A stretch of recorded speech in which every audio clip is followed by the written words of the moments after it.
A lot of people don't register till.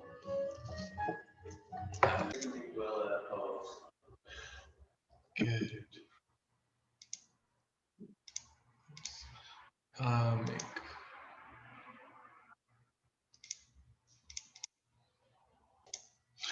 All right, everybody, welcome to our Investing in Real Estate 101 course. We do this usually once a year, and it's an amazing opportunity to really learn how to evaluate income property. So I'm so glad to see you. There's so many great friends we have here, a lot of people from the real estate community, a lot of realtors, lenders, investors, people from our multifamily meetup group. So we have a great diverse group that's joined us today.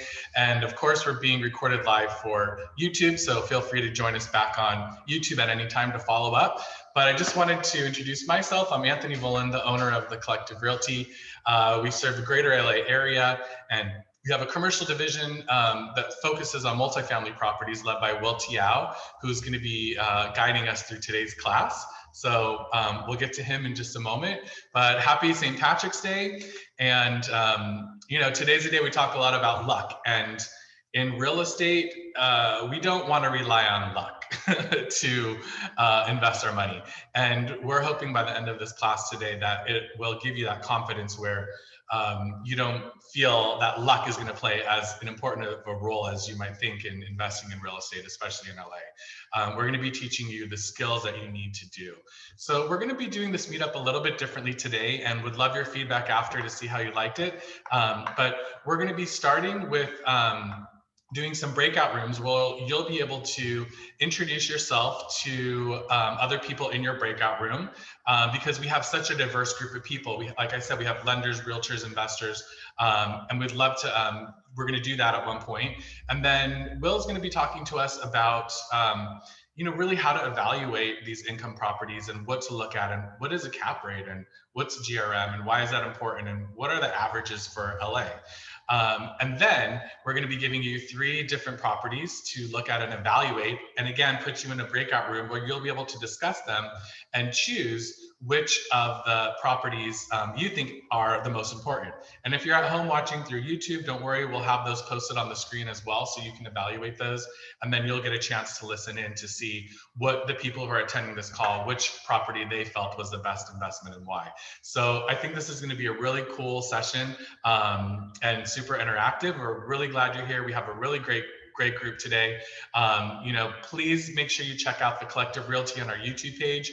I'll post the link on our chat so you can have that. But we have so many great videos. We just did a home seller seminar last week, which was really, really awesome. We've done home buyer seminars. We've done all kinds of different seminars, especially geared towards multifamily investment. So without further ado, let's get this started. And I'm going to turn it over to our commercial director, Will Tiao. Hey, everybody. So I was reminded this morning that it was a year ago today that we did our first, well, we were supposed to meet. The last time we were supposed to meet in person was a year ago. And we usually have a packed room like we do today. And it was literally like the weekend, I think like the stay-at-home orders came that Thursday or Friday. We were supposed to meet that Saturday. So it was kind of a, you know, it's interesting. Happy 1-year anniversary to everybody for staying at home. We canceled that meeting because we had not yet even heard of Zoom yet. So it's been an interesting year. We've obviously been doing a lot of these multifamily investor seminars during that time. A lot has changed in the multifamily market in the meantime. But we thought what we would do today is try to give ourselves a semblance of like being back in the room, which was a lot of it was networking. A lot of it was an opportunity for everybody to meet each other and to kind of discuss what they were interested in. So what we'd like to do is take a few minutes. We're going to go into breakout rooms. And what I'd like everybody to do is just, first of all, introduce yourself. What do you do? Are you an agent? Are you a lender? Are you an investor? Are you a landlord? And then say why you're here, what you're here to learn today, you know, and and I'll start just to give you guys a example of how this will work. So my name is Will Tiao. I am a broker associate with the Collective Realty and the director of the commercial division, as Anthony just mentioned. I also am a property manager. I manage about 200 or so units throughout the city of Los Angeles and in the city of West Hollywood. I also am an investor myself. That's actually how I got in to the multifamily world, is because I myself am an investor, and a chunk of the units we manage are ones that we have an interest in. So, and I'm here, I'm here to teach and to learn from you. So just something like that, something very, very simple. So Anthony, do you want to start moving us all into the back? So we're going to be about 5 or so. Yeah, I think probably about 5 or 6 people in each room. And yeah, we'll be there for about 5 minutes. So you'll have, just, a minute or less to talk. But yeah, introduce yourself, and I'm going to start the breakout rooms now. When there's 60 seconds left, you'll get a prompt that lets you know you can either return to the room or stay in your breakout room for the last 60 seconds, and then you'll automatically be brought back to this room. So, all right, guys, here we go. All right, everyone's coming back. Welcome back.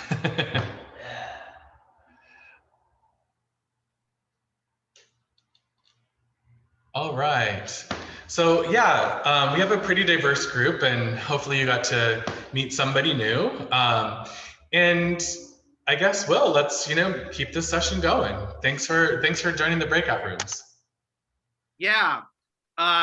It's very interesting. We had a couple in our breakout room from out of LA. One, Kevin was joining us from Portland, and Alejandro was joining us from the Bay Area. So we're obviously in Los Angeles based group, and we're going to be using examples that are LA based, but everything we talk about, you can apply to wherever you buy income property. I'm originally from Kansas. I started investing in Kansas. And then before coming out here. So hopefully all the concepts you're about to learn, you'll be able to apply wherever you go. So Ken Dennis is kind of my right hand. He is my buyer's agent. He also works with me on a lot of my listings. He's on my team at TL Properties, and he helped me put together this presentation. So Ken, do you want to share your screen?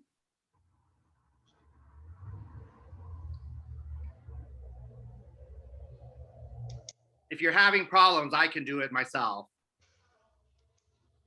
Share screen.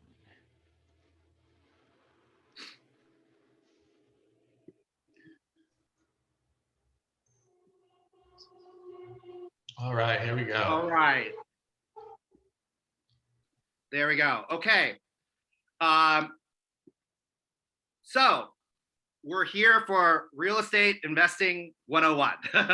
So let's just start from the very top. Next slide, please, Ken. So first question, why?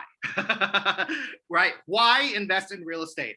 Out of all the asset classes out there, what is it about real estate that, why are there so many real estate investors, and why are people interested in it?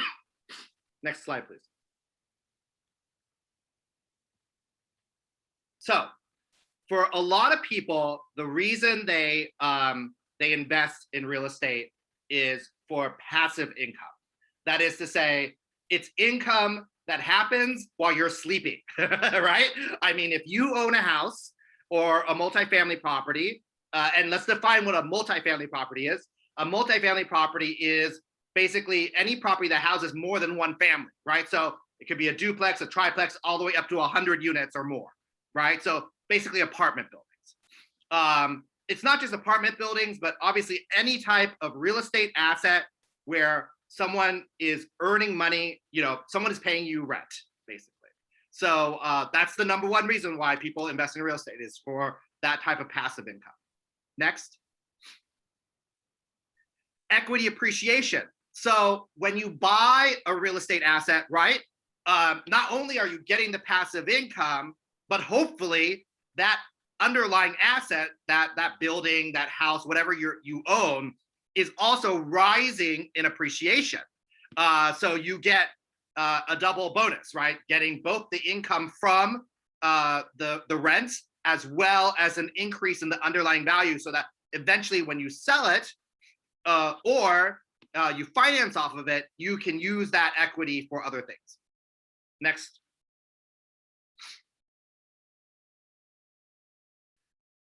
Leverage. This is very, very important. Real estate is one of the few asset classes that you can basically use OPM, other people's money, to basically buy more than you're potentially capable of. What I'm saying is this is where often bank lending or private lending comes in. Most people don't buy an asset cash, right? Because that's a lot of cash, you know, if you're expending. But most people put down a certain amount, like they put down 20%, 25%, 30%, whatever it is. That means the other 70, 75, 80% is being financed by someone else. And right now, as we all know, interest rates are at historic lows. So basically, people are using almost like very, very cheap money to finance and help them get something much, much bigger. So that's where the leverage comes in.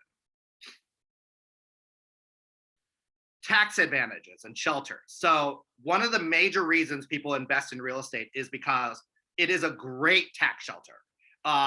There are ways to write off all sorts of expenses off of real estate that you can't do with a lot of other asset classes. The big one, and there's many, but the big one is depreciation. That's something that can't be used almost in any other asset class. And depreciation is basically, say you have a roof, right? And your roof is worth $50,000, right? And that you put on a new roof. Every year, the government allows you to depreciate. That is, however much money they assume you're losing off the value of that roof as it gets older, they will let you write that off without having to do anything. So it's a major, major write-off for most people. Next, please. 1031 exchange. So for those of you who have been to our classes, we've talked about 1031 exchanges a lot, of course. Real estate is the only asset which allows you to do a 1031 exchange. What is a 1031 exchange? A 1031 exchange is a like-kind exchange, which is to say you buy a real estate asset for $500,000 and a few years later it's worth $1 million, right? Normally, when you sell that asset, you would pay the gain, the $500,000 gain in this case, right? The capital gains, which is quite a bit of money. You could end up paying upwards of 40+% of your gain in federal and state taxes. It's a lot, okay? But in a 1031 exchange, if you were to buy another asset, another real estate asset for the same price or higher, the government will let you defer that capital gain. So basically, if you bought something for $500,000, you sold it for $1 million, and then you bought your next asset for $1 million, you don't have to pay that capital gain. That's a huge benefit, huge. And the 1031 can go on forever. I'm personally in a 1031 going on 3 decades. So something to consider. Okay, so now we've talked about why to invest in real estate. Let's talk about some of the cons of investing in real estate. Ken, next slide, please. Okay, so why don't people invest in real estate? Well, first, it requires money, right? I know there's probably you may have heard things about being able to buy something with 0% down, or very little down. In my experience, I have hardly, if ever, seen that. Generally speaking, you do need some capital reserves in order to invest in real estate. Normally speaking, like if it's a pure investment property where you're not living on the property, it's at least, most lenders require at least 25% down, and it could be more, okay? So say on $1 million property, you would need 250,000 or more, right? If you're living on the property, there are other options for you, and you could put a lot less down potentially, 20% or even much, much less, down to 3% with an FHA loan. But it's a rare thing, and I rarely see that. The second con, it's not a liquid investment, right? It's not like stocks. With stocks, if you want to sell, like you buy a stock and 5 days later, you want to get out of that asset, you pretty much can sell that asset. It might be at a loss or it might be at a gain, but you'll be able to sell that asset. With real estate, it's a longer term asset, generally speaking, and it's not liquid. It can be hard to pull your money out. So that's another disadvantage. Management. This is a big one. I can't tell you how many people I've talked to who are like, yeah, the reason I don't invest in real estate is because I don't want to call in the middle of the night that someone's toilet is leaking, right? Or there's a fire at my property or whatever it is. And these are real things. These have all happened to us. So management is a major reason why a lot of people don't like to invest in real estate, although there are ways we will talk about on how to mitigate that. There are expenses with real estate, right? There's property tax, there's insurance, there's utilities, there's maintenance. You may need a new roof. You may need a new foundation. Like, these are not cheap things, right? So these are all aspects to consider. And then finally, the major wild card is that there's also legislation. In Los Angeles particularly, we have something called rent control. This doesn't apply to every city, but in the city of Los Angeles and the city of West Hollywood, there are city rent control rules. There are county rent control rules. There are state rent control rules, okay? And you have to know and understand all the legislation that happens with that.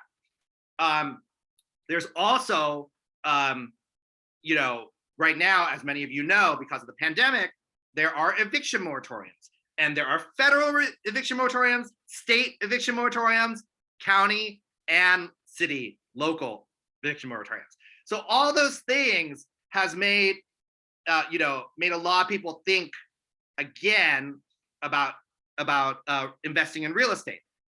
That all said, I just read an article yesterday that during the pandemic, investment real estate in two cities, Seattle and Los Angeles, are the strongest markets in the country, and they have both gone up. So even during this pandemic, like, those asset classes have gone up, and we'll talk about why. Next, please. Okay, now we're going to get into how to value an investment property, how to figure out like what an investment property is actually worth. There are two terms that you'll hear real estate investors talk about. The first one that we're going to use is something called the gross rent multiplier, also known as the GRM. The GRM is a formula that anybody can use. And by the way, we're going to have everybody use them. At the end of this presentation, we're going to give you guys 3 different properties to go over. And you're going to calculate the GRM and the next thing that we're going to talk about, which is the cap rate, okay? So that you guys get some practice in how to calculate these things. Because if you're a real estate investor, you need to know these terms. It's how you value the property, okay? So the gross rent multiplier, next slide, please, is a formula, okay? That formula is the list or the purchase price, the price of the asset, right? Divided by the yearly income, okay? So once again, price divided by yearly income. So let's take an example. Let's say the list price of this property is $1,200,000. Okay, let's say it's a 4-unit property. Okay, it's worth and the list price is $1,200,000. Each month, this asset produces $10,000 a month. Let's say it's 4 units. Each gets $2,500 a month. 2,500 times 4 is 10,000 a month, right? Therefore, it earns $120,000 a year. Okay, so what's the formula? List price or purchase price over income. So that's 1,200,000 divided by 120,000. So what's the gross rent multiplier on this? 10. Bingo. All right. So that is how you calculate a gross rent multiplier. Now, for those of you in Los Angeles, let me ask you this question. If you saw this property, you saw a property that was priced at 1.2 million and made 120,000 in income and had a GRM of 10, is this something you buy or something you don't? I get a yes from Danielle. Anyone else? Yes from David. Yes. Okay, I'm getting a lot of yeses. Depends. Okay, Amber says depends. Okay, I'm getting a lot of yeses. Okay. Why are all these people saying yes? Oh, and somebody's asking, is this rent controlled? Good question. Okay, we'll get into that. Okay, more yes and no. Why are more people saying yes? Because the average GRM in Los Angeles is anywhere, depending on the area of Los Angeles, is anywhere from 13 to 17. Okay, so if you buy an asset at a GRM of 10, you can literally turn around and sell it immediately at market for 13 to 17 GRM. Do you see how that works? Does that make sense? That's why you would consider buying this asset if those numbers are correct. Okay, let's move on. The other term of art you're going to hear most investors use is something called a cap rate. It's short for capitalization rate. Okay, and the cap rate is a little bit more nuanced than the GRM. The GRM is a pretty, it's a pretty blunt valuation. It's basically the number of years it would take you to earn your investment back, right? That's what a GRM is, right? So cap rates, capitalization rates are a little bit more nuanced. Let's go into that formula. The cap rate is the net operating income. What does that mean? It means your gross income, right, minus your expenses. That's why this is a little bit more nuanced than a GRM, okay? Because they're taking into account how much are you actually spending on this property. So net operating income, again, is your gross income minus your expenses divided by the purchase price, okay? So let's go back to our original example. So let's say, if you remember, we had a fourplex that had $120,000 in income a year. 120,000, right? 10,000 a month. Okay. So we had 120,000, and let's say the expenses, yearly expenses of this property is 50,000. Those expenses can include gas, electric, water, sewer is not on here, trash is not on here, taxes, insurance, landscaping. Okay, those are your expenses. So we're saying those expenses cost 50,000 a year.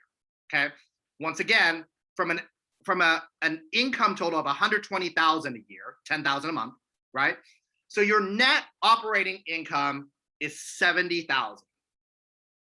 Okay, so let's say, still same purchase price, 1.2 million. So once again, we're taking the net operating income, in this case, 70,000, once again, and we got that 70,000 from 120 gross minus 50,000 expenses. So that's $70,000 divided by the purchase price of 1.2 million. What is the cap rate? Bueller? 5.83. 70,000 divided by 1,200,000 is 5.83. Well, it's actually, you'll actually come up with 0.0583, right? So, and then you turn that into a percentage and it'll be 5.83. Okay, I'm going to ask the same question again. If you have a property in the city of Los Angeles with a 5.83 cap rate, do you buy it or do you not buy it? Well, I think you have to ask yourself, right? What are cap rates in the city of Los Angeles? And in the multifamily sector, cap rates are anywhere from about, I would say, 3 to 5. So in this case, this is a cap rate that's stronger than the market. So it would seem to say, yes, you should probably consider buying this property. Okay, let's move on. So remember those two things, GRM and cap rate. There's a third option. There's a third way to value. It's not value, but it's more for more advanced investors called cash on cash. And we're not going to get into that today because it really depends how much cash you're investing in a property in order to run those numbers. But for more advanced investors, and you can look it up online, there's another thing called cash on cash if you're interested. And well, I just wanted to remind everyone too, make sure you write down these formulas. I've written them in the chat for you as well, but you are going to have an opportunity to evaluate 3 properties and Correct. use these different formulas to figure out which property you think is the best. So keep that in mind. Yeah. Correct. Yes. Write down those formulas. I'm right? writing it down right now, and if not, I'll email it to everyone after this. Whoever's participating, I'll email my notes and everything. I'm currently following along. Great. So, so GRM and cap rate, those are two huge terms that everybody needs to know. Okay. Now, when you're looking at a property and you want to figure out what the income is, right? In a city like Los Angeles, where there's rent control, and I mean, we had people, like I said, from the Bay Area, from Oregon, and I know there are rent control in those areas as well. You may see 2 different types of numbers. You might see actual rents versus pro forma rents. What does that mean? Pro forma is another way of saying market rent, okay? That's what the agent who is putting this property on the market is projecting, that if these units were at market, how much they would make, okay? And the reason for that is because, you know, in places where, like where I'm from, Kansas, like there's no rent control in Kansas. So generally speaking, actual rents and pro forma rents are usually the same, because obviously a landlord is going to try to get the most money, you know, the market rent that they can. But in a rent controlled area like Los Angeles, West Hollywood, San Francisco, Portland, because of the rent control laws, you could have longer term tenants in a property that are paying less, and in some cases substantially less than what the market rent is. So you always want to make sure you're looking at both numbers and making sure you're looking at the current rents, the actual rents, as well as the pro forma rents when you're running your numbers. When you're running your GRM and your cap rate numbers, you want to look at which number you're looking at, okay? That's very, very important. Next slide, please. Another thing you want to think about when you're looking at purchasing a multifamily property, and this could be a whole nother seminar. We have Zoe Schulman from WFG Title, who's our fantastic title rep, and she can go over this even more in depth than I will here, but I just want to give kind of an overview of how do you want to hold title, okay? How do you want to have your ownership? So it depends, right? It depends on how you're buying it. Are you buying it yourself, right? Do you want to put it in your own name? What if you're married, right? Do you want to hold it jointly with your spouse. In the state of California, it's a community property state. So automatically, if you're married, your spouse technically owns half, whether or not his or her name is on title with you. Okay. But some spouses will do what's called a quick claim, where they will basically say, I am not going to have a piece of this property. It's just my spouse's. So that does happen too. Another way to hold title is through a trust. Say you're married and you have kids.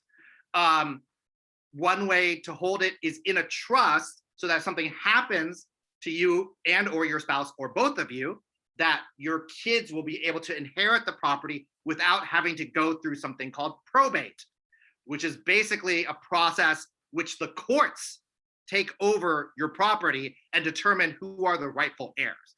And it's a long and painful and expensive process, and I highly suggest you don't go through it. So something to consider when you're looking at holding property. Moving on. Now, let's say you buy the property with a partner or partners, right? So you're not buying it yourself, you're buying it with a family member, with a friend, or with a group of people you just met, you know? So if you're thinking about buying something in partnership, there are different ways you can hold title. For example, next please, tenants in common. So let's say Anthony and I decide to buy a property together, right? Let's just say it's $1 million property, okay? So Anthony and I, we're friends, we're business partners, but we're not married. We're not like, but we decided to go into business together and buy this $1 million building. I put in half, he puts in half, right?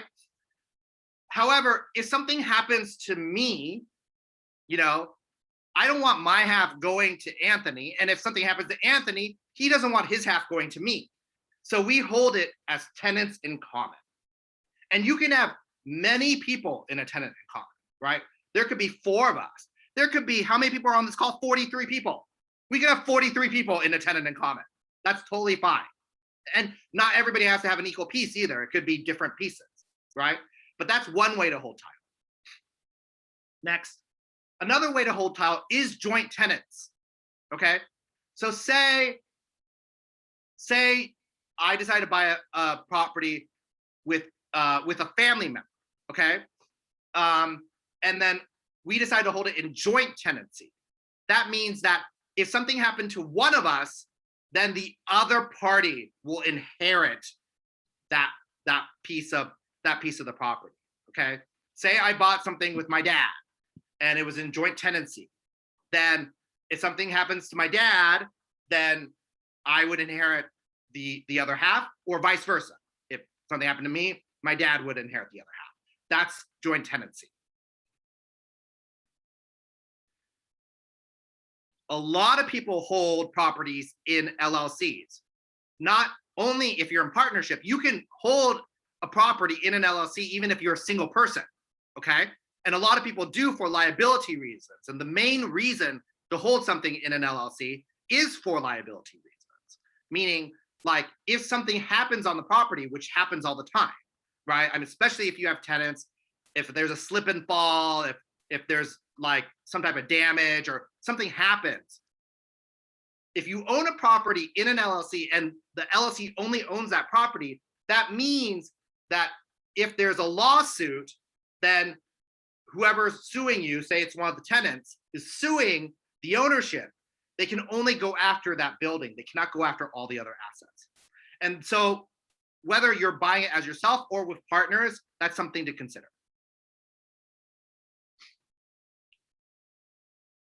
Things to think about when you're purchasing multifamily investment property. So when you're starting to look in the market, think about what type of property you're looking for.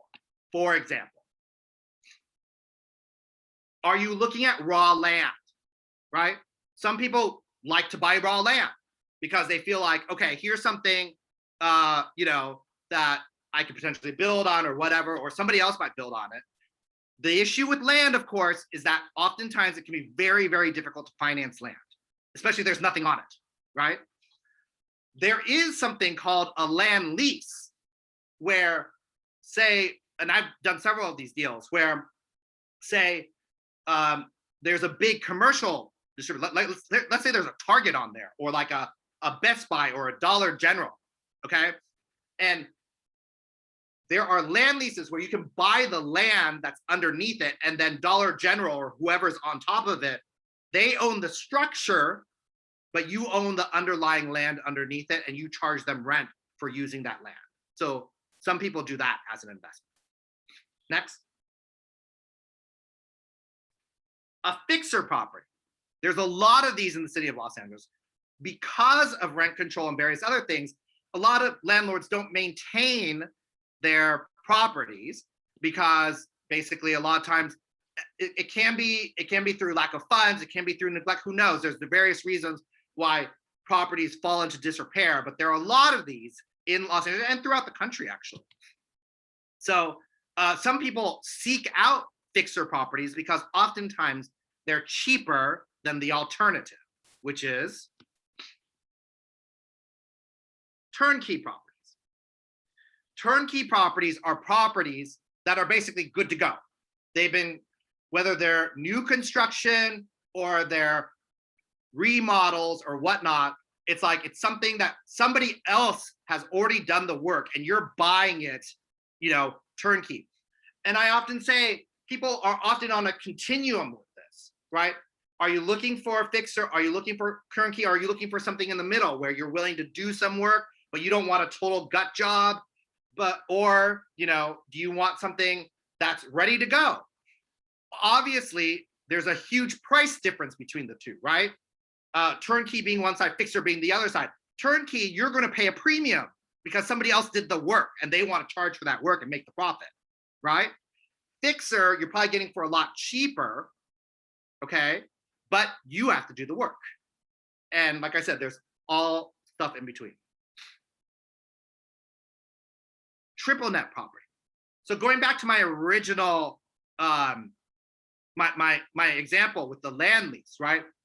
There are options to buy what's known as a triple net property or absolute net property, or and there can be double net and single net. And we'll get into, you know, that's a whole nother discussion. But basically, the idea here is you're buying an asset. Let's say you're buying a Dollar General. You are buying, in this case, with a triple net property, you're actually buying the building that the Dollar General is, okay? And you own the land, you own the building. But the vendor, the leasee, right, the tenant is paying, you know, depending on the negotiation, can pay for everything. I recently did a deal like this, a Dollar General up in Oregon. Someone sold a 30 unit here in Los Angeles and they bought a Dollar General up in Oregon. The Dollar General, they're paying expenses, insurance, taxes, everything. So my client basically gets a check. They call it mailbox money, you know, once a month, you know, and she is not responsible for any particular expenses. So you have to think about the type of property you're looking for, which one of these, you know, that you might be interested in.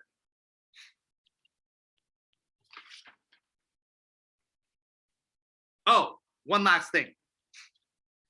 When you're looking at buying properties, there's two types of financing that's going to come into play. If you're willing to buy a 1 to 4 unit property, meaning there's 1 to 4 units in this property, anything 4 units and under is still considered a residential property. The reason that's important is because the financing is different. There are different rules for 4 and under financing versus if you're buying a property 5 units or more. If you're buying a property 5 units or more, then you're in commercial financing. And there are totally different rules between the two, okay? 1 to 4 is a lot more like buying a single family house. There are different rules that apply, and it's mostly looking at the borrower's income more than the property itself.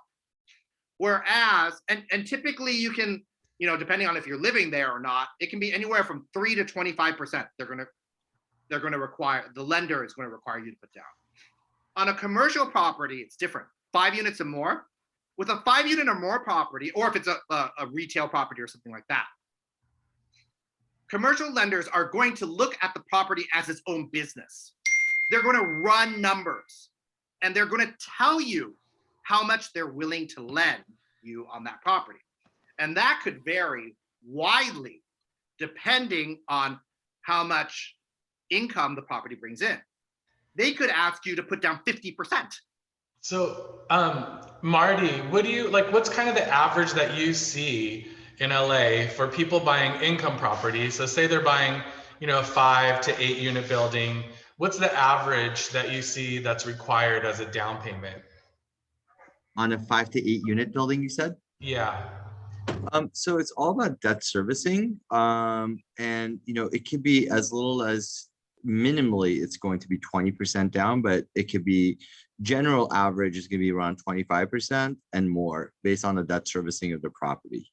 So you're not going to find something that's like 10 or just on a owner occupied type of a transaction. You're not going to run into the 5 to 10 unit down payment, 5 to 10% down payments, but it ranges. The most common is 25%. 25. Okay. And then Natalie, I had one question for you. I know that Austin has a bunch of his followers that are on here, and we talk a lot about buying fourplexes with FHA loans with 3.5% down and living in one unit and renting out the other 3. Can you remind us of like what the loan limits are for FHA loan? What you can buy a property up to what price point? That's a fourplex with an FHA loan.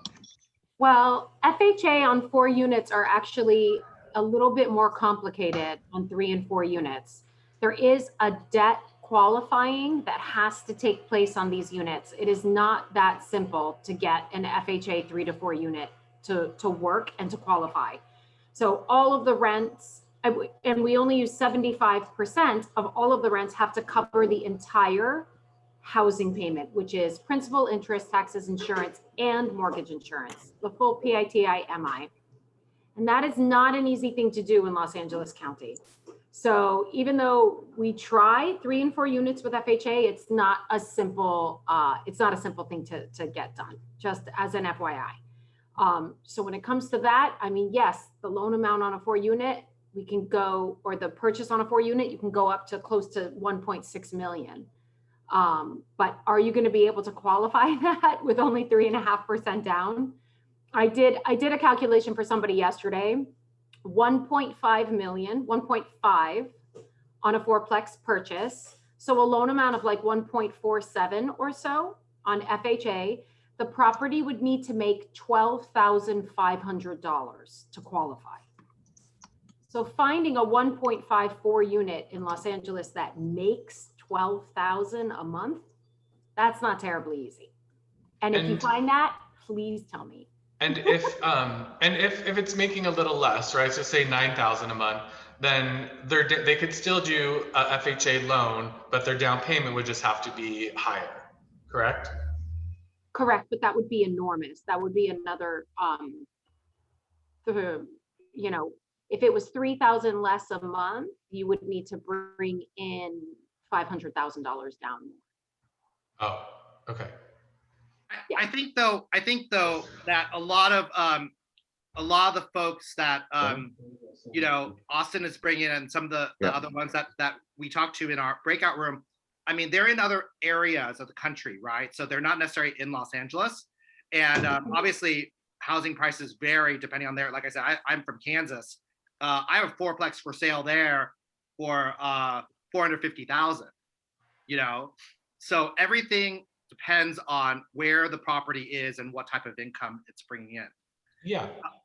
We have one question before we move on, and then we'll get back to you, Will. Mehdi, if you're hearing me, go ahead and ask. You can unmute yourself and ask. Oh, thank you for that. I was actually just gonna ask about that same FHA loan, and she actually trying to see what her name was, but she basically just responded to my comment. Yeah, my lender said that he can qualify me for an FHA loan with a 5%, but never really applied for it. So that kind of makes sense. So the loan's available for a 4 to 5 unit for FHA, and he's not a hard money lender. So It's FHA will go up to four units max. You can't do 5 units on FHA. 5 Yeah. units is considered commercial property, not residential. Anything over 4 units is not residential.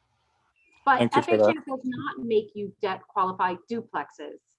So a lot of the time, the best way to get in Los Angeles into investment properties that is owner occupied, if you don't have a lot of money down, is an FHA duplex. And in Los Angeles this year, you can get a duplex for like 1.1 million, put 47,000 down. As long as the loan amount stays at $1,053,000 on a duplex, you're good. So you can do it easily on duplexes. Just those 3 and 4 units on FHA are tough. It's much more about the property and not about the borrower. Kind of like commercial. More about the property, less about the borrower. All right, thanks, Very Natalie. helpful. Thank you.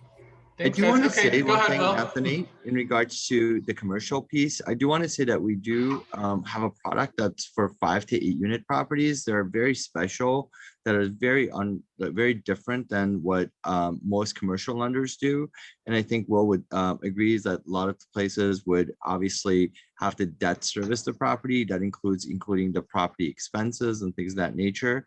So if you stick with the 5 to 8 unit properties, there's a program that basically allows for the rents, even if it's vacant, the property will take all the rents from the property and debt service it 1-to-1. What that means is that if the property brings in $10,000 a month and your payments are $10,000, including property tax and insurance, we would not need any income documentation from the borrower.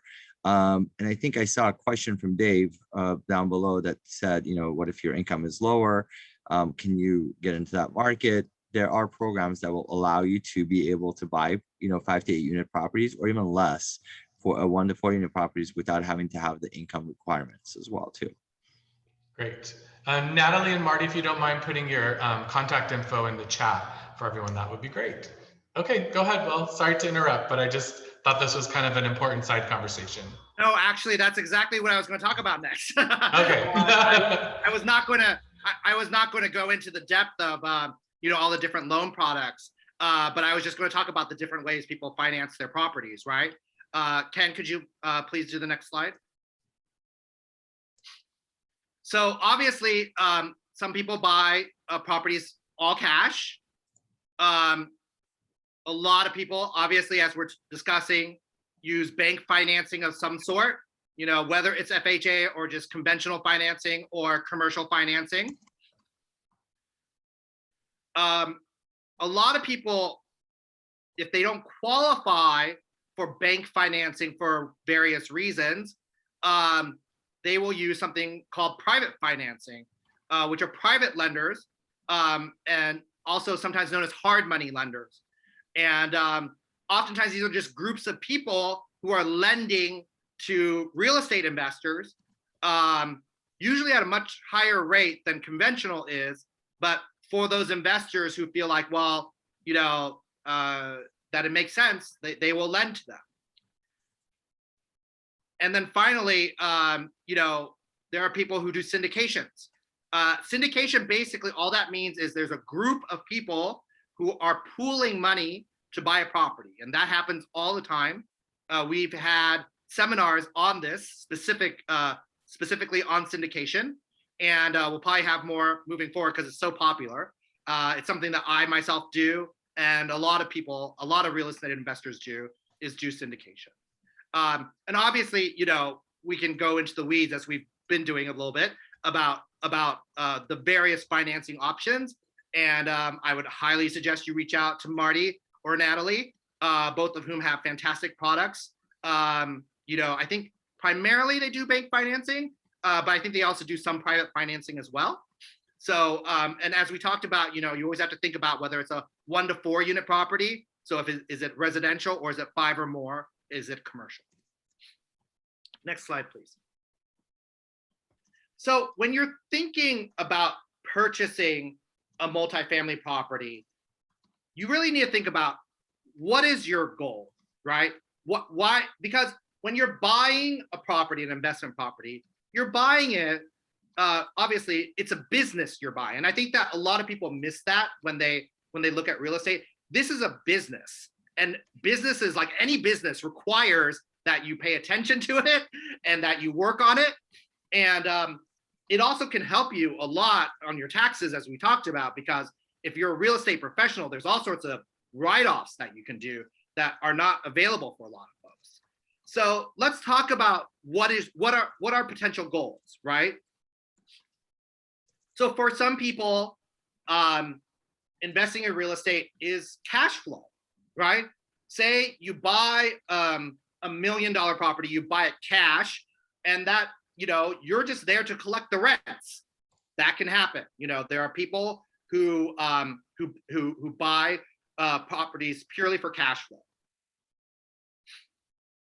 Another reason some people buy it is for appreciation. These are not mutually exclusive, right? You could buy something for cash flow and for appreciation. What I've found is there's usually some type of trade-off. A lot of people, for instance, ask me, well, LA's so expensive, why would I buy there when I can go to Kansas or Texas or wherever and make such and such money on my money?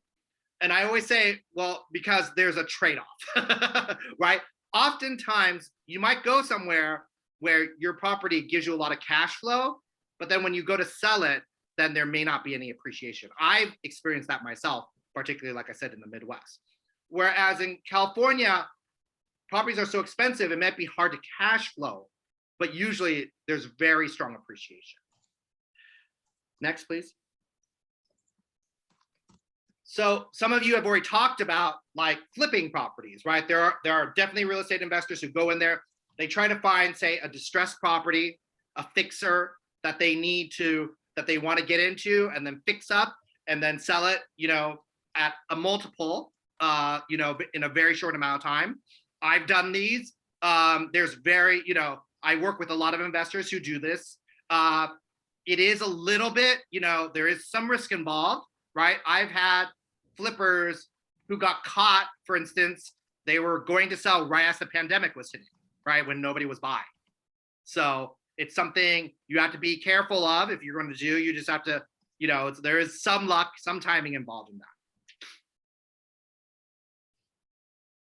Next is long-term hold, right? So some people, they buy properties and they intend to hold them for long periods of time, decades. And I see that a lot, I'm seeing that a lot right now. I get a lot of calls on the property management side, usually from children whose parents have bought a multifamily property, or they're inheriting a multi-property that they've had for decades, right? And they've held it for decades, and it's a long-term hold for them, and now they're thinking about what to do with it. So a lot of people buy real estate for a long-term hold. And then the final one, which I alluded to at the very beginning, were 1031 exchanges. I have a client on here, and I'm going to use you as an example. I hope you don't mind, Susan. So we started off with this client. She was looking for a investment property under 500,000 in the city of Los Angeles. We found her a duplex in Boyle Heights that we purchased for under 500,000, I think around 480. 3 years later, she says, Will, this is doing really well for me. I'd like to buy another. Once again, it was hard to find. It's very hard to find properties as investment properties under 500,000 in the city of Los Angeles. It's just very competitive. So we ended up doing a 1031 exchange. So she sold it for, she bought it for like a little under 5, about 480. She sold it for, a profit. It was over 6 that she sold it for. And then she used that money then to buy a fourplex for in the million range. So she went from 480 under 5 up to like the million range in about 3 years. Okay. Now it's 3 years later, and we're talking about exit strategies. And one of the exit strategies we're talking about is converting the property into a tenant and common property, where she would sell off each of the individual units in the building. And I'm valuing that each unit she could get close to $500,000. So we're talking about like, that's, you know, going from 480 to close to $2 million in 5 or 6 years. That's not bad, right? I think that's quadrupling your money. That's something that a lot of people would love to do, right? There are options like that when it comes to doing 1031 exchanges, and that's what she did from one property to another. I myself, as I mentioned, am in a 1031 exchange. I've exchanged this property 1, 2, 3 times, and going into my 3rd decade on this 1031, have yet to pay tax, capital gains tax from that initial investment. So those are all reasons to invest in property. Well, one question that came up, it's a great question. Is cash flow considered part of capital gains? No, it's not considered part of capital gains, but it is considered income. So you would have to pay taxes on the income. But once again, the beauty of real estate is that because there's so many aspects of the tax shelter that you can use, any expenses you have on the property and plus the depreciation, oftentimes you can shield that income, which is not something you can do with a lot of other asset classes. Thank you, Danielle. One other thought is using the property as leverage. So I often mention this, is that as your property grows in appreciation and you have equity in your property, you can often refinance and pull cash out of that property so that you can use it to then do more investments. And it's almost like your own personal bank. And I've done this many, many times. I'm sure there are a number of real estate investors on this call who have done the same thing. And by the way, when you do that, when you pull cash out, it's not taxed. So it's a tax-free way of basically pulling money out of a property. Next, please. So as I mentioned, one of the questions we get a lot is about managing property. Like, you know, a lot of people are like, I would love to invest in real estate, but I really don't want to manage. I don't want those calls in the middle of the night from tenants. So, but some people do. Some people do it themselves, and some people that becomes their business. You know, they manage their own properties. It obviously saves them money on on management fees and whatnot. So some people absolutely do that. My father did that. That's how he got started in his business. But other people will hire a property manager, and it takes a lot of load off of their plates for obvious reasons. You know, if you're having someone else who's a professional handle the leasing, the tenant screenings, you know, handling repair requests, handling all sorts of various things on your building, for a lot of people, it's worth hiring the property manager just because they don't have to deal with the headaches. So that's obviously your call. You know, everybody's different. I think it really depends on the number of units you manage, right? If it's just 1 or 2, then yeah, I always suggest manage it yourself. But once you start getting more than that, a lot of people are like, you know, we really would like a property manager. And I totally understand that because, you know, like anything, it's always nice to have a professional to do things. So finally, let's talk about what's your next step, right? What, for those of you on this call, like, what are you looking to do with regards to real estate investment? And what can you do to learn more, right? So the first thing we can do is what everybody does, right? I mean, there was a very funny Saturday Night Live, like, mock commercial, right? About how Zillow's like the new, like, you know, like thing for 30 somethings, 40 somethings, you know, it's almost replaced porn for them, right? Because it's like, it's become so, you know, ubiquitous that people are just looking online all the time. So I would suggest do that window shopping. Start looking online. If you're interested in investing in properties, a lot of properties nowadays are online. So I would at least start window shopping and getting, that way you can also start running your numbers. What's the GRM? What's the cap rate? Does this property make sense for me? Those are all things to look at. It's a good way to kind of like start testing the waters.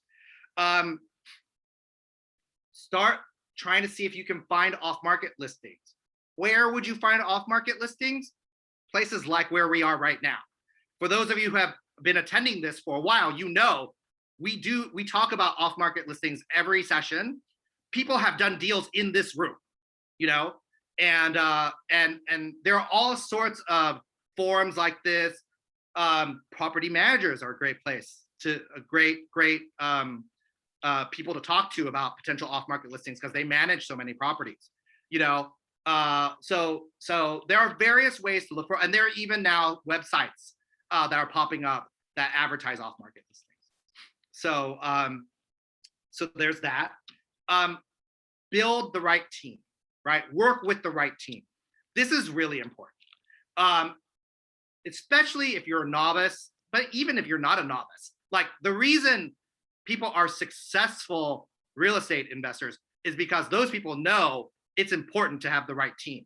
What does it mean to have the right team? You need to have an agent, you know, who knows what they're doing, who knows what they're looking for. You need to potentially have a property manager. You need to have a good CPA. You need to have a good, you know, like lawyer to help you set up all your LLC docs.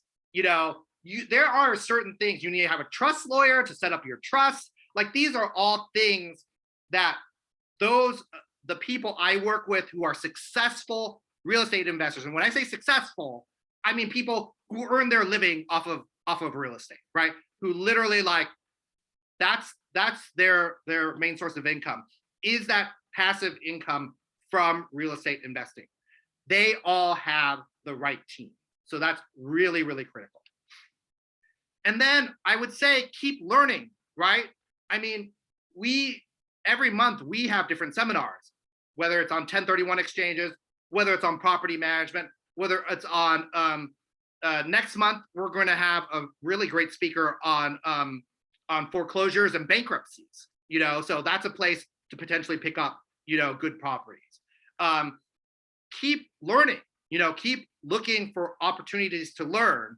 And like I said, some of those opportunities could turn into opportunities to buy, you know, so those are all things to consider. That's what I have. I do have like an exercise for all of us to participate in, which is that we're going to pull 3 properties that we recently did deals on and give you guys an opportunity. We'll go back into breakout rooms and let people you know, calculate the GRM, calculate the cap rates, and then decide what they want to do, right? What's your strategy with this property, if any? Are you going to buy it? And if you are, why are you going to buy it? Are you buying it for land value? Are you buying it as a fixer? Is it a turnkey property? How are you going to finance it? What's your goal? Cash flow, appreciation, flipping, long-term hold? Or are you planning to 1031 this? Like, and then I would ask, like, each group pick one person to represent your group. And then you as a group are deciding what you're going to do with one of these 3 properties if you decide it. But before we get to that, let's see if there are any questions.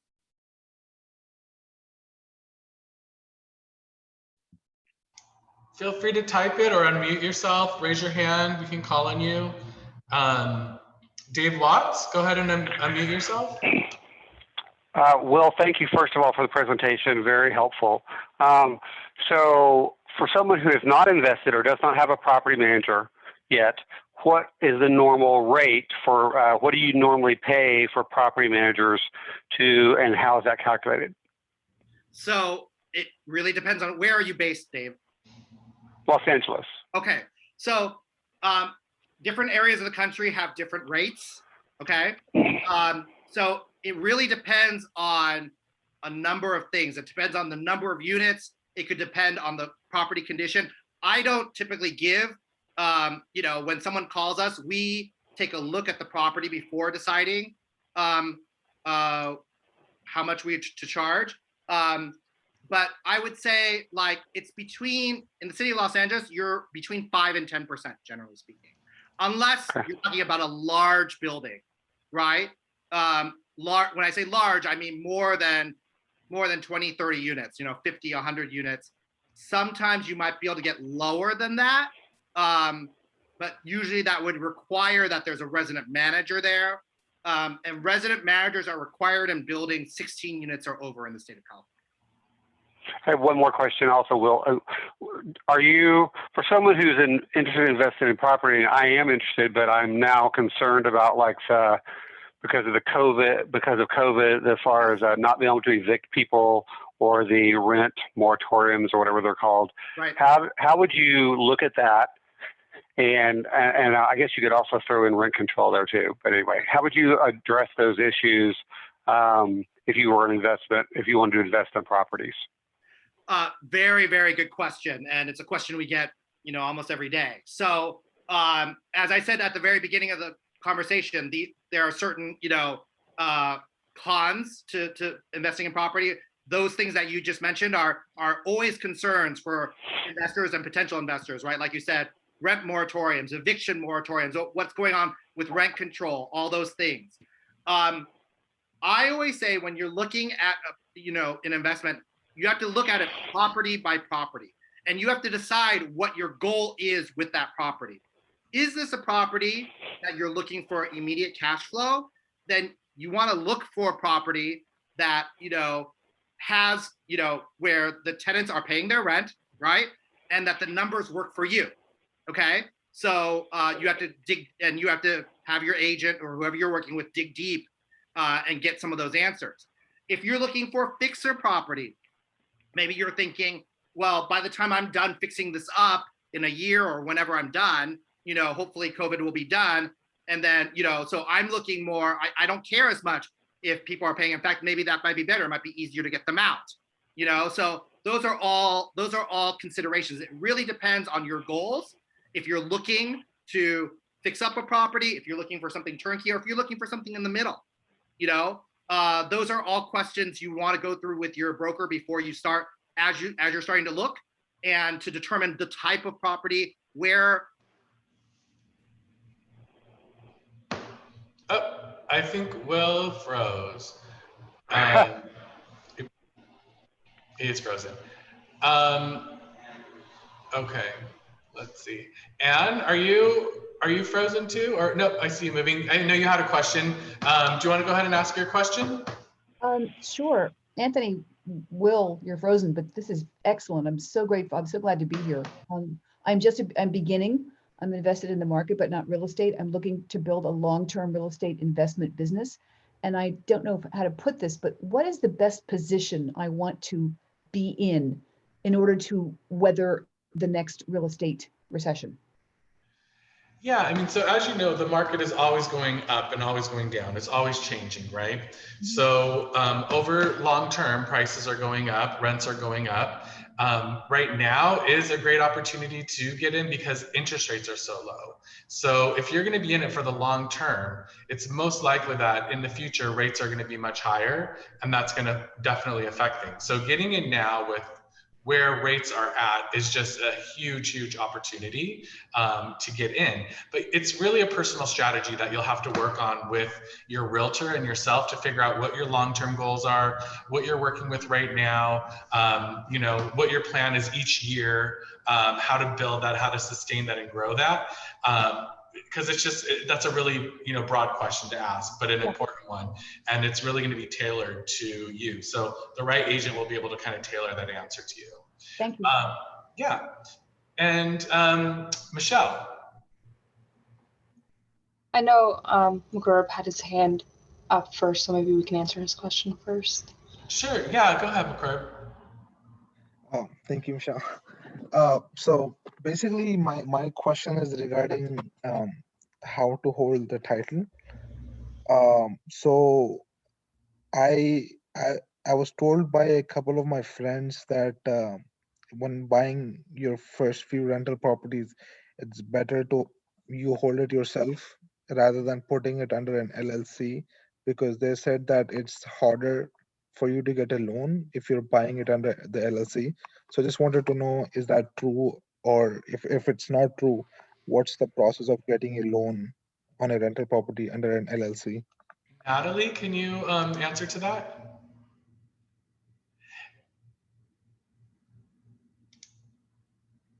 Here she comes. Sorry, I was trying to unmute.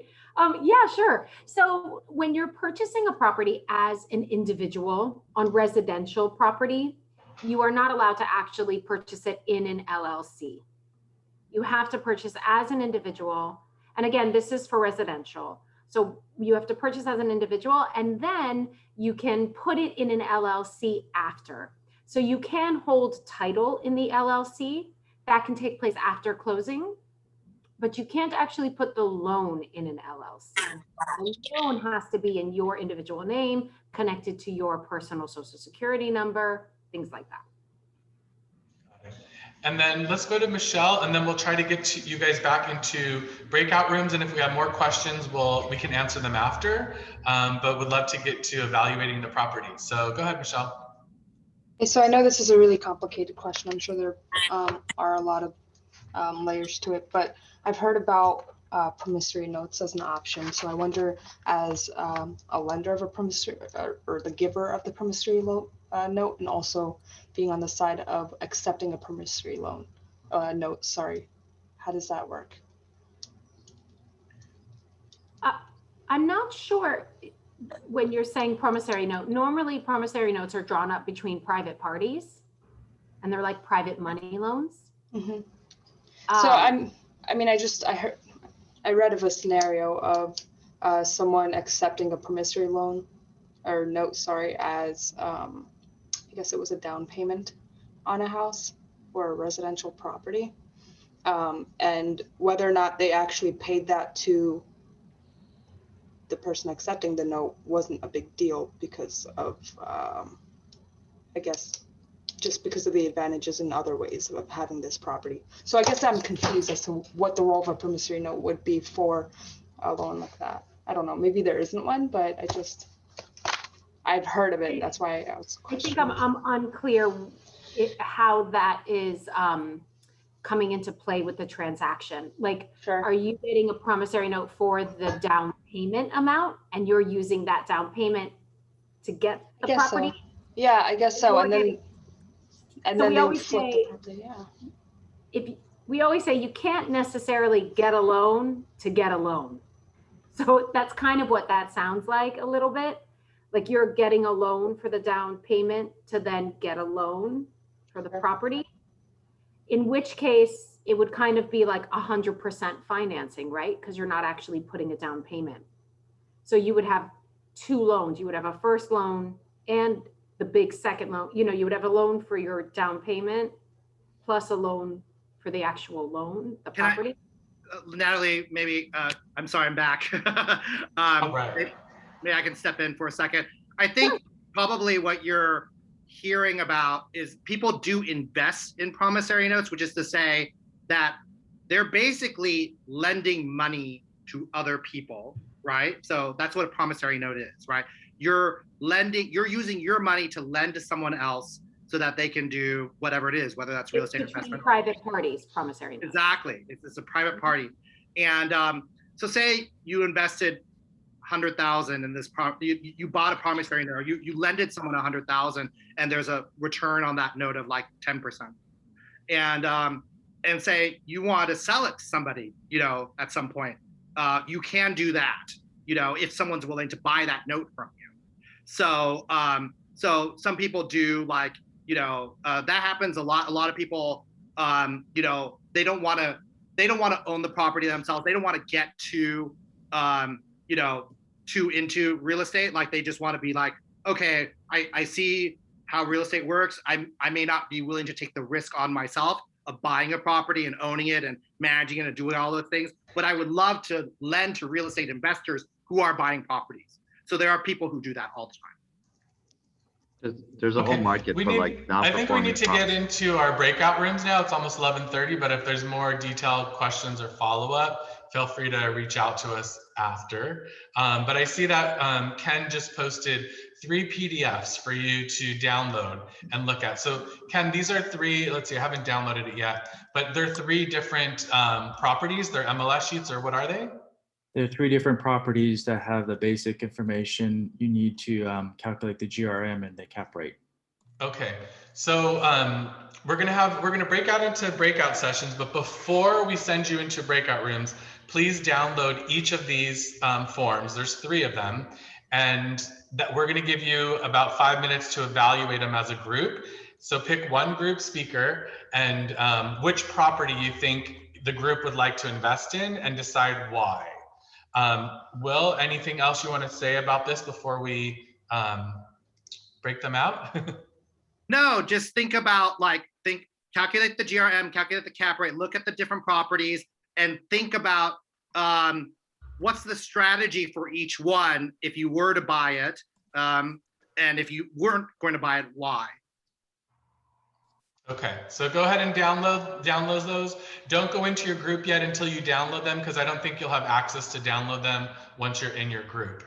So I'm gonna create the group rooms now, and you're gonna be in new groups in just a moment.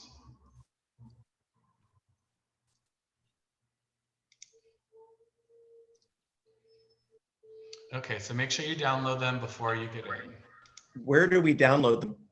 They're in the chat. Okay. There's 3 forms.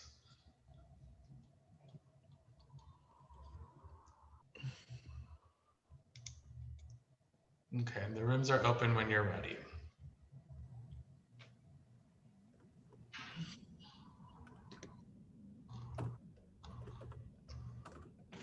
And if you just want to sit in and listen, that's fine too. Don't stress out about it. And then if you're watching us on YouTube, we'll be back in a moment and we'll have an opportunity to listen to what the groups decided and why. And I'm going to share the 3 forms with you. I'm going to stay in this room, Anthony. Yeah, you got it. Thanks, honey.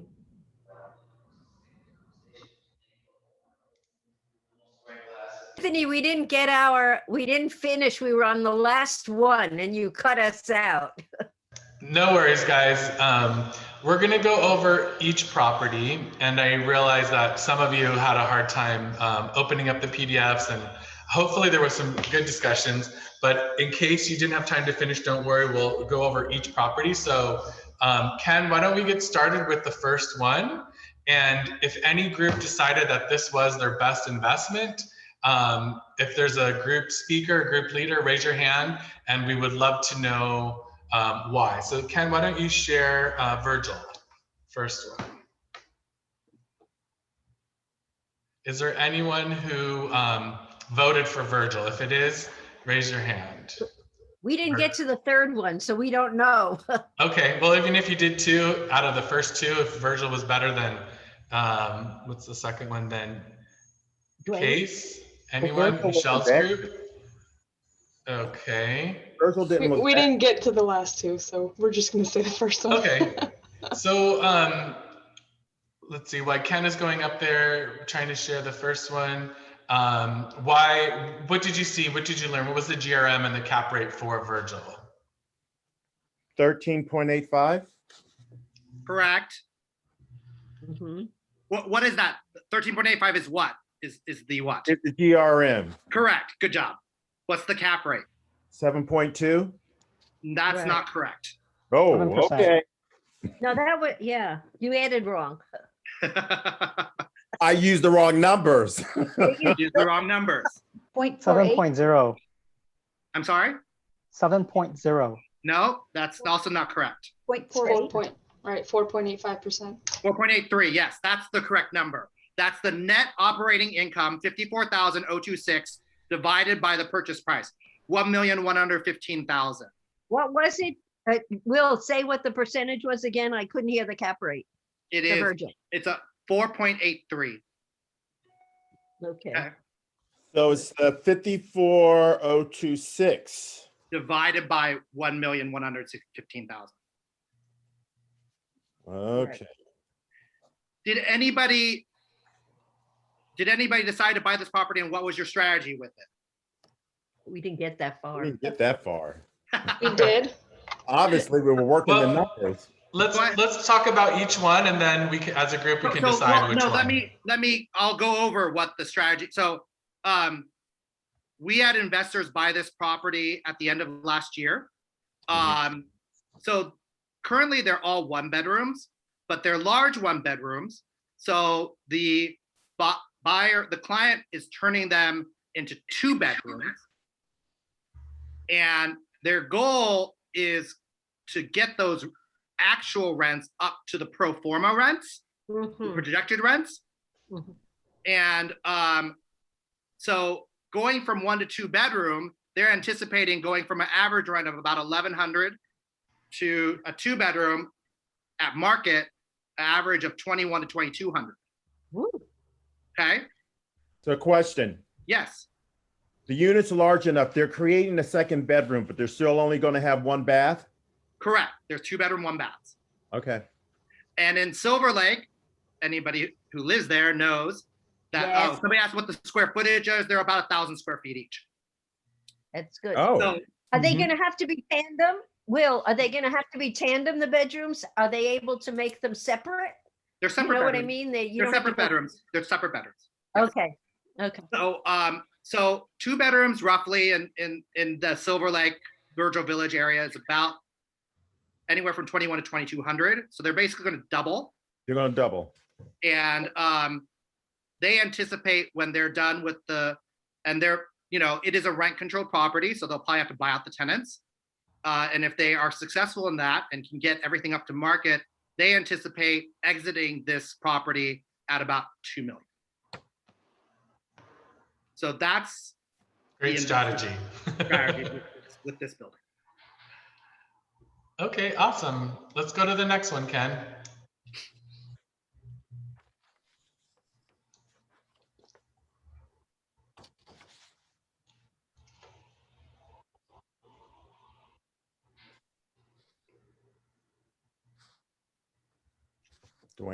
Dwayne. All right.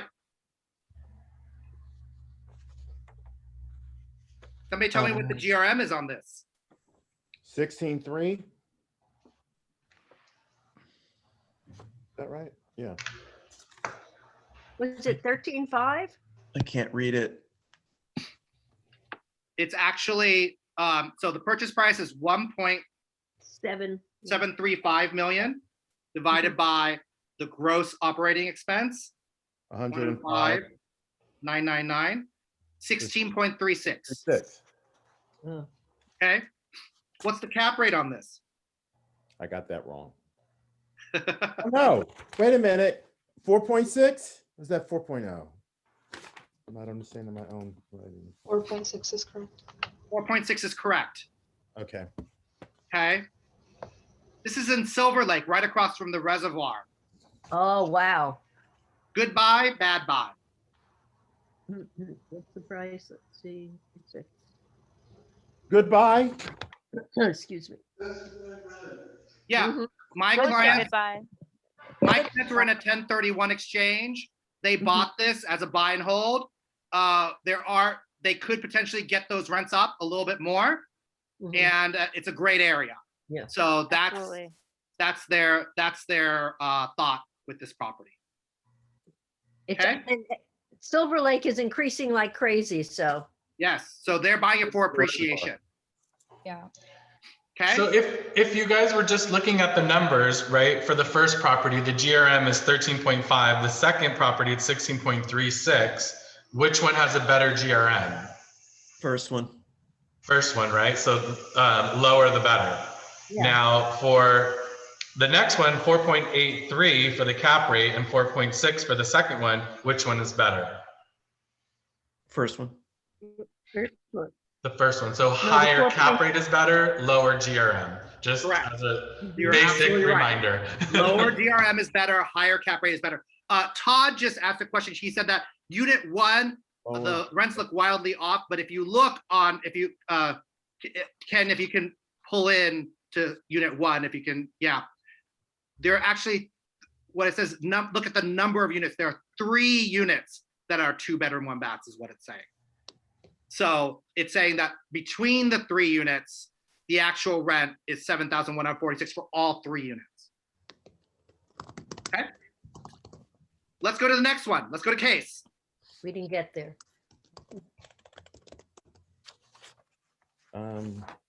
Case is a 4-plex in the city of North Hollywood. There are, all units are 3-bedroom, 2 baths. This is a new construction property built in 2018.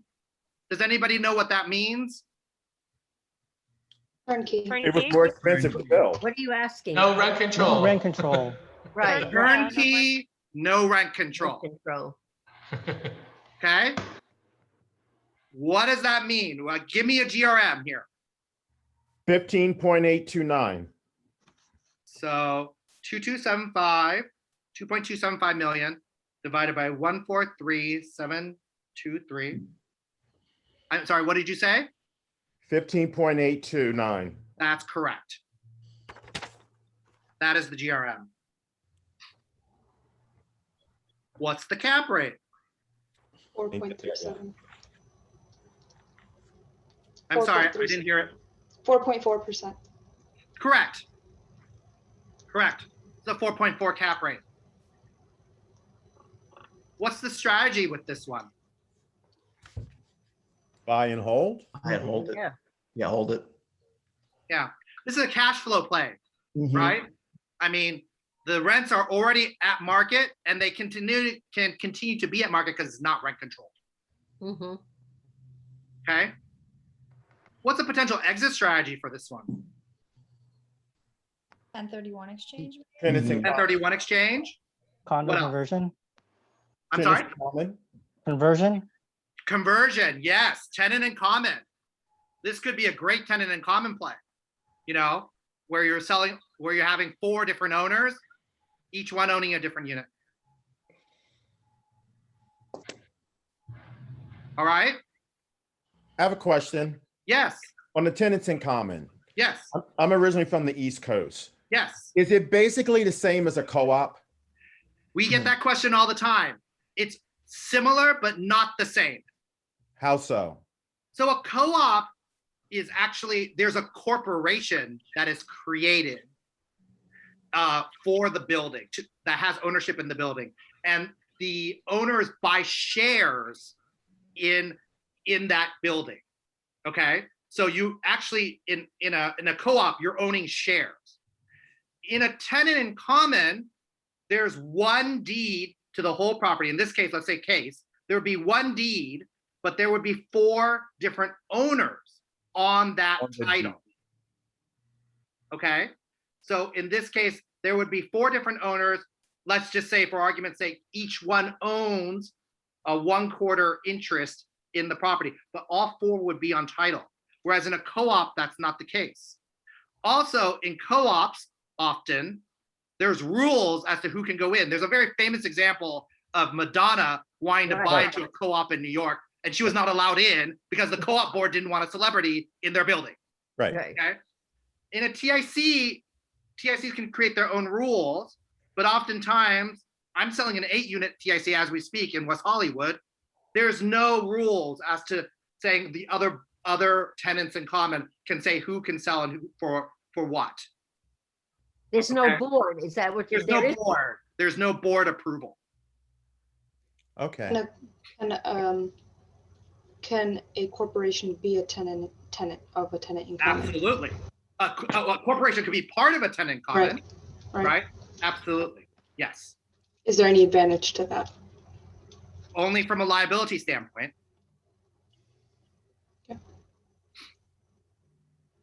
So tenants in common, what's the liability there? So the liability in a tenant in common is that you're on the same deed with all the other owners, right? That means there's only one property tax bill and there are shared utilities, like in a condo, right? So you have to make sure that everybody's paying their fair share in order to make sure that the property tax is paid on time and the utilities are paid on time. That's why there's always an HOA that's kind of just like a condo for shared expenses. And in this case, the shared expense includes property tax. So the overall advantage of the tenant in common is? That's a question. That's a question. The overall advantage is? It's a way of splitting a property without going through the condo conversion process.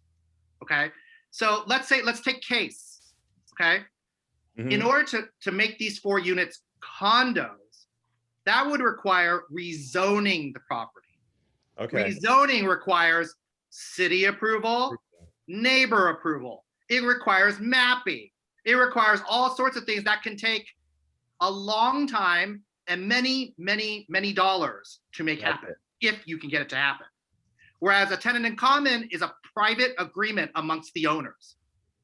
A private agreement means the city, the state, the county cannot get involved. So the owners themselves have decided to share ownership of that property. And the courts have ruled that tenants in common are private contracts amongst owners that the state really can't regulate. Now, that said, the Department of Real Estate does regulate TICs that are 5 units and more, but even then, it's not nearly the onerous like what you would have to do to get it condo converted. And Will, the tenants in common was started in, it's been running for quite a while in San Francisco. It's just that it's newer in LA. So LA was a little bit leery, but now it's obvious that it's working here as well. And more banks, there's, specific lenders for it. And there are tenants in common throughout the city. Anytime you buy a property with someone else and you decide to hold it as tenants in common, that's a tenant in common. And Jim and everyone else who's interested in tenants in common, we need to wrap this up because we're over time. But if you are interested, we have 2 webinars on our YouTube page. One of them is all about what tenancy in common properties are, how they work. We have an amazing attorney and lender telling you how that works and how they're different than condos and co-ops.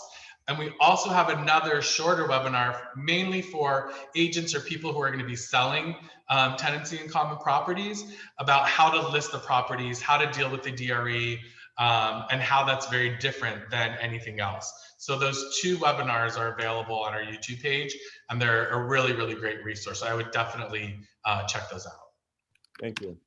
And Will, would you be able to put your contact information in the chat, please? Absolutely, I will. Thanks so much. Everyone who's registered, I will send you the deck that Will had. I'll send you these 3 properties. I'll send you the link to this webinar and our YouTube page. So you'll have all that info, as well as Will's contact info, Mark's contact info, Natalie's as well, the lenders. So you'll get it all in a package probably tomorrow. Awesome. Thank you. This was really great, guys. Thank you so much. It was very informative. Yeah, this was great. Thank you so much. Yeah, thank you guys for coming. Thank you for coming. We do these at least once a month, and our mission at the collective is really to help you protect wealth and build wealth. Realtors are not just people who help you find houses and sell houses and put them on the MLS. We're really wealth builders, and that's what I want to make sure that's clear about us and how we're very different than everyone else, is that we're out here looking out for your best interests. This multifamily investing is a whole nother business, and it requires a lot of ongoing education, and we'll keep providing that to you. We're so lucky to have Will as part of our team, who really helps us organize all of these educational events. We always have new speakers every time, so just stay tuned, and we really look forward to seeing you at our next event. Thank you guys so much. So proud of you for being here and taking the time to learn about building wealth. It's the #1 way to build wealth in this country, is through owning real estate. So thanks, guys, and we look forward to seeing you next time. Thanks for having me. Thanks, everybody. St. Patrick's Will. Day. Thank you, Anthony. Bye. Thank you all. Thank you, Anthony.